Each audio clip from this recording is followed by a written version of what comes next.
नमस्कार मंडळी, मी आहे चिकी आणि स्वागत आहे द चिकी टॉक्समध्ये.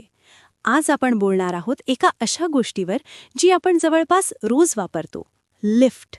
होय, बिल्डिंग, ऑफिस, मॉल, कुठेही जा, लिफ्ट म्हणजे एक एसेन्शियल सुविधा झाली आहे. पण लिफ्ट वापरताना काही बेसिक काळजी न घेतल्यामुळे अपघात, अडचणी किंवा भीतीदायक अनुभव येतात. म्हणूनच आजचा विषय आहे लिफ्ट आणि त्याचा काळजीपूर्वक वापर. लिफ्ट हा आधुनिक आयुष्याचा एक अविभाज्य भाग आहे. उंच इमारती, शॉपिंग मॉल्स, हॉस्पिटल्स लिफ्टशिवाय कल्पना करता येत नाही. सिनियर सिटिझन्स, प्रेग्नेंट महिलांना, दिव्यांगांना लिफ्ट म्हणजे वरदान आहे. पण मंडळी, जितका लिफ्ट उपयोगी आहे तितकाच तो काळजीपूर्वक वापरला नाही तर धोकादायकही ठरू शकतो. एकदा एका मुलाने लिफ्टमध्ये खेळत खेळत दरवाजा पकडून ठेवला. अचानक लिफ्ट सुरू झाला आणि त्याचा हात अडकण्याची वेळ आली होती. नशिबाने लोकांनी वेळेत मदत केली, पण आपण थोडी काळजी घेतली असती तर असं घडलंच नसतं.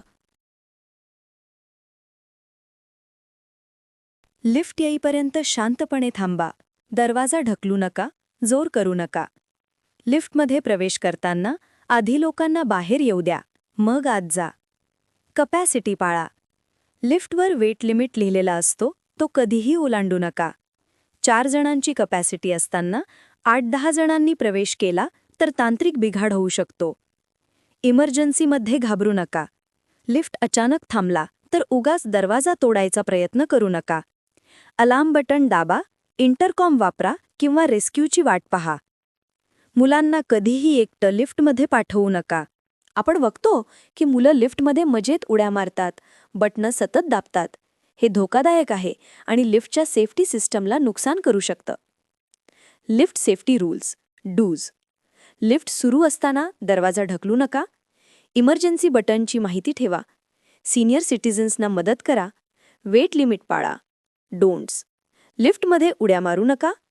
सिगारेट, आग किंवा ज्वलनशील वस्तू घेऊन लिफ्टमध्ये जाऊ नका. जबरदस्तीने दरवाजा उघडू नका. स्टोरी. एका IT कंपनीत अचानक लिफ्ट अडकला आणि त्यात 6 लोक अडकले. त्यांनी शांतपणे इमर्जन्सी बटन दाबून मदत मागितली. 10 मिनिटात रेस्क्यू आला. जर त्यांनी दरवाजा तोडायचा प्रयत्न केला असता तर अपघात होऊ शकला असता. शांत राहणं हीच लिफ्ट सेफ्टीची गुरुकिल्ली आहे. Lift versus stairs. मंडळी, आपल्याला कन्व्हिनियन्स पाहिजे असतं म्हणून आपण स्टेअर्स टाळतो, पण हेल्थसाठी दररोज थोडं स्टेअर्स वापरणं चांगलं आहे. 1 ते 2 मजले असेल तर लिफ्टऐवजी पायऱ्या वापरल्या तर एक्सरसाइज होतो.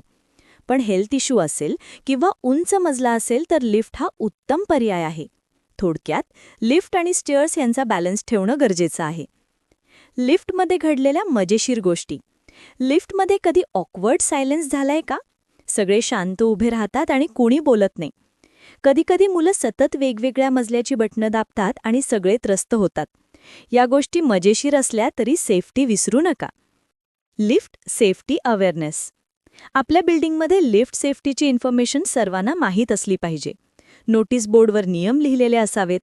किड्सना लिफ्टमध्ये सेफ बिहेवियर शिकवलं पाहिजे. सोसायटी मेंबर्सनी लिफ्टचं नियमित मेंटेनन्स करून घ्यायला हवं. तर मंडळी, लिफ्ट हा आपल्या आयुष्याचा सोयीचा भाग आहे, पण तो वापरताना बेसिक काळजी घ्यायला विसरू नका. लिफ्ट वापरणं म्हणजे जबाबदारी. सेफ्टी पाळा, शांत रहा, इतरांना मदत करा. जर हा व्हिडिओ इन्फॉर्मेटिव्ह वाटला असेल तर लाईक करा, शेअर करा आणि सबस्क्राईब करा द चिकी टॉक्सला. आणि कमेंट्समध्ये नक्की लिहा, तुम्हाला लिफ्टमध्ये कधी फनी किंवा स्केरी अनुभव आला आहे का? पुन्हा भेटू पुढच्या व्हिडिओत. तोपर्यंत स्टे सेफ, स्टे अवेअर.